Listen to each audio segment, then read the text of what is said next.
50 మంది నాదం ఎలా చేసినారు. గుడ్డివారు కుంటివారు అందరూ సమానమైపోయినారు.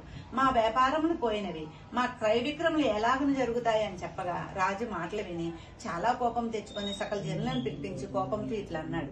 త్రినాథులనే దేవతలు ఏమి దేవతలు, వారిని ఎలా పూజించుచున్నారు? నేను చెప్పుచున్నాను వినండి. ఆ పూజ మీరు చేయకూడదు.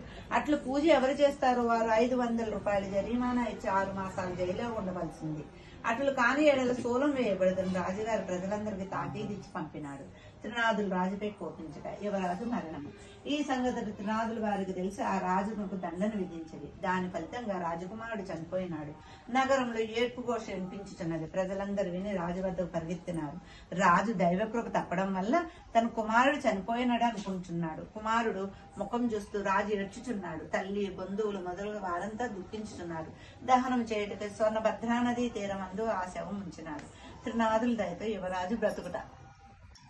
త్రినాథులు దయగలిగింది. రాజకుమారుడు బ్రతికించు వేతమా, మనకు పేరు ప్రఖ్యాతులు కలిగినవి అని బాగుగా ఆలోచించి బ్రాహ్మణ రూపంలో శ్మశానానికి వచ్చినారు. రాజును వారి సమూహంను చూసి, మీరందరూ ఈ నదీ తీరములకు ఎందుకు వచ్చినారు? ఎలా విచారంగా కూర్చున్నారు? ఈ పిల్లవాడిని ఎందుకు పండుకొని ఉన్నాడు? అతని శరీరం చల్లదనం గలదే అని అడుగగా త్రిమూర్తులతో ఇలా అన్నారు.